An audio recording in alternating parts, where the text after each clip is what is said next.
So you just found something really cool and you want to show everybody. Typically, you're going to go ahead and lift it above head, so that way everybody around you could be an oohing and eyeing as they see what you just got. Well, today's episode, we're going to show you how to develop that movement, maintain it, and why we want to do it. Let's get on into it, y'all. What's going on, y'all? Welcome to the Gym Survival Guide, where we talk all things gym and fitness related. I'm your host, David. Now, in today's episode, we're going to be going over one of the two pressing variations that everybody ought to be doing, but not too many people put too much time in, and that is the overhead press. Now, for everybody, the bench press is like that brand new Corvette. Right off the lot, drives perfect, has all the options that you could ever want. It just feels great. And you can see the benefit from it almost immediately. But with the overhead press, it's very much like that older model Corvette that has a few kinks here and there that if you're not mechanically inclined, it's too much work for you to do. But on today's episode, we're going to go ahead and give you the ability to do your tune-up, to change out those parts that need changing, to turn your old rust bucket into the shiny new whip that you've always wanted. And by the time you're done, everybody's going to be oohing, eyeing over how much you can overhead press with these techniques that we're going to teach. But before we go into that, I'm going to go ahead and demonstrate to you an overhead press, and then we'll break it on down, the why, the how, and more importantly, what it does for your life. Let's dive on in.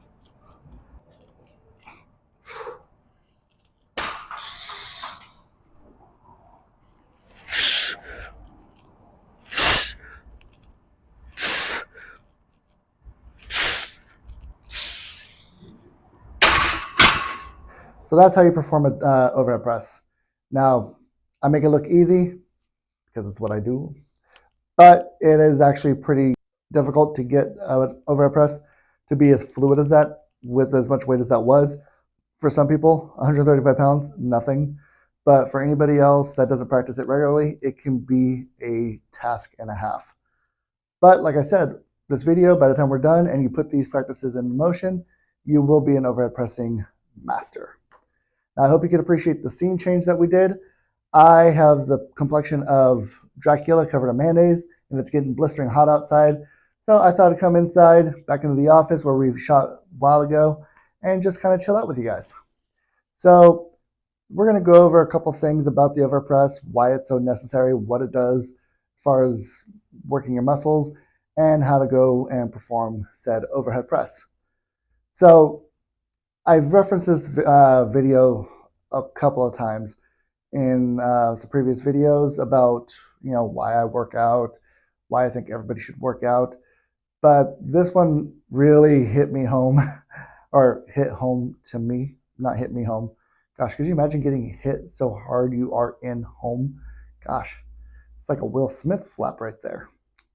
Anywho, so this video that I saw a while ago is this older dude who is picking up a kettlebell and putting it overhead at an angle day in, day out. Looks like he's practicing to be like the greatest show offer of anything ever. And I'm watching this video like, okay, well, I'm pretty motivated that this older dude is working out. And then it gets to the climax of the video. It's Christmas time. He goes into what looks like his daughter's home. And you see this little girl in a red dress, all excited to see Pop Pop. And he sees her. He brought a little gift, and it was a star. You see why he was working out was so that way he could be able to pick up his granddaughter, put her overhead so she could put the star on the tree. And that changed my entire life as to how I look at training. What do I want to do in the future? What do I want to be capable of?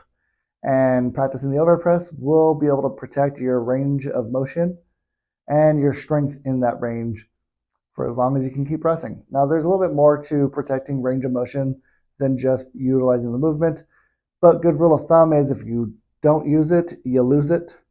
And so we want to practice this very natural movement as frequently as we possibly can. So the next question is, okay, well, what cool physiological benefits am I going to get? Am I going to barely fit in my shirt because I'm so jacked? And the answer is yes. If you overhead press diligently, your shoulders are going to be stupid. They're going to be thick. And so what the overhead press does work out is going to be this part of your shoulder, this front part. And from here into your upper chest, so you get that cool little frame, that silhouette that everybody's like, ah, I bet he's maybe strong. Either that, or the guy loves raising his hand in class and he just knows all the answers. I'm not the first. I'm not the last one. I lift heavy. I did not get cool recall. But enough about me. So that's what it will do. On top of that, your tricep is just going to get jerked. And typically that is where a lot of mass for people's arms is going to come from, is tricep development. So not only are you going to have that cool silhouette on your upper body from your traps down to your shoulders, upper chest, but the meat of your arm, the really big part, your tricep, is going to get huge. So you're going to look like you lift. Between that and bench pressing, bro, people are going to be like, that's what I'm calling for my to move my couch. And it happens a lot more than you think. So how, in fact, do we do an overhead press? Well, just like any other movement that we've gone over in the past, there's a few steps to follow. So what I usually like to start off with is identifying the bar height to be able to press or to get the bar out of the rack efficiently. Now, rule of thumb for me is the bar height should be about where your collarbone is, maybe just a little bit lower. That's a really good bar height. Now, once you identified the bar height, we are going to go ahead and do our hand placement. And so on there, there's two ways you can go about it. You can go for a wide grip or you can go for a closed grip. Myself, I prefer closed grip when it comes to the overhead press. It does involve the tricep a lot more because of the positioning of your hand. But don't get me wrong, your shoulders are still going to get a massive workout in. I just like having big old triceps. And I also feel like there's a lot more power in my close grip than my wide grip. You could make the arguments because I don't train wide grip enough, and to you, I'd say stop being a communist and listen. So hand placement, you could go wide or you can go close. Close grip for me is where the first knuckle of your thumb meets the smooth and knurling of the bar, or you can go really in and put your hand right on that crease. I've found really good success at putting my hand right there, but you could also go first knuckle if you want to focus more on your tricep. But as to any other movement, figure out what's comfortable and efficient for you. Some people are massive overhead pressers and they press with a wide grip. I mean, you look at Eddie Hall, who can overhead press north of 425. I want to say almost 450.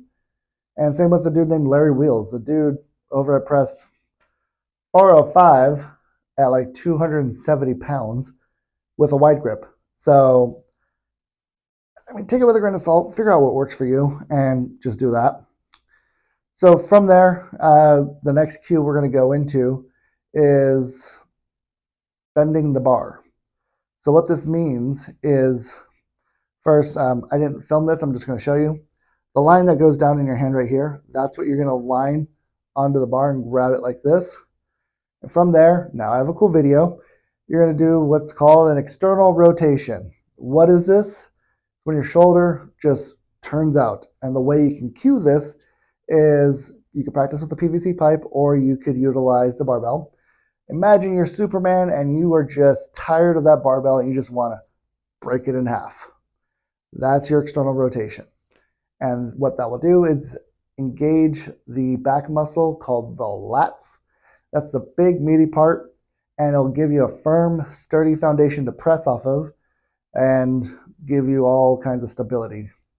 Anyway, now that we got our cue for external rotation, you're going to go ahead and go under the bar. Most people, they make the mistake of just coming right here. What I'm demonstrating in this video is you actually go under the bar and you stand up with it. This is very similar to any other compound movement. You want the weight to be as close to your body as possible. The further out you go, the heavier it feels and you no longer have control. So if it's right here, and the way it's going to feel balanced is right above your midline of your foot, just like we did with the squat and just like we did with the deadlift. And so once you got it stood up, you're going to go ahead and take a 1-2 step, 1-2 step back from the rack. And from there, you're going to get just like a little cool stance. Again, this is very similar to like deadlift. It's not exaggerated wide, but also not super narrow. You want like a good firm footing with stability, but you also don't want to be super wide out and people are just like, what is this dude doing? So we got our footing.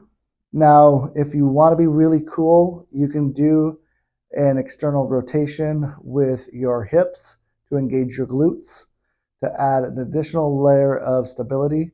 And how you would do that is just think the mental cue of grabbing the floor and twisting it outward like you're trying to turn cogs. If I can find the video, I'll put that cue here, but it's not necessary for the proficiency of overhead pressing. It's just something if you want to add an additional layer of stability. Now, we're right here, and what we're going to do is take in a big belly of air. This will build what's called intra-abdominal pressure, meaning you're building up the rigidity of your spine by bracing your core. That's the whole purpose of your abs. It's not to look cool on the beach. I hear it's awesome to do that. I've never been able to look cool on the beach or in anything really. I'm not that cool of a guy. But I do have a really awesome, powerful core. So let people know. So the best way to think about it is if your belly is like a soda can, the intra-abdominal pressure would be like it's sealed. You can stand on top of it and it will support you. But the minute you let the pressure out, you crush the can. And that would be like your spine.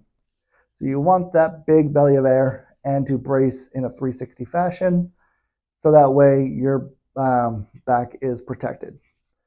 Now, this next part, it's going to feel weird, but it's totally natural. Everybody goes through it. You're not alone. You're not weird, but it will feel weird.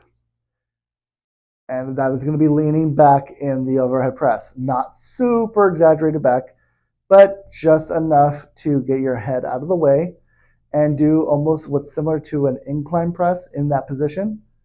And then once you make a hole in the position big enough for your head, for me, I need a lot of space. Once you get to a certain point, you are just going to press and push your head through and finish with the bar above your head. And congratulations, you may now say you can overhead press. Now that you have the cool overhead press to implement, you're probably going to need or want a program to incorporate with it. I did do a video on a 5x5 program, but if you don't want to listen to this nasally voice, instead of clicking the link that I'm going to link, you could just go down below and click the link to be able to get a PDF that has the breakdown of the entire program, the metrics that you're going to use to be able to get figure out your weight, how much to go down by, all that good stuff will be in that PDF. Now, if you got any value out of this video, I do ask that you like, comment, and subscribe. But more importantly, if you know anybody that's looking to develop the overhead press or get into lifting in general, please send them this video. Share it with somebody that can benefit from this. Bring them into the community. Let's make them a fellow survivalist and show them that ordinary training can lead to extraordinary results and change people's lives for the better. But until next time, guys, this is yours. Peace. Hold me close till I get up.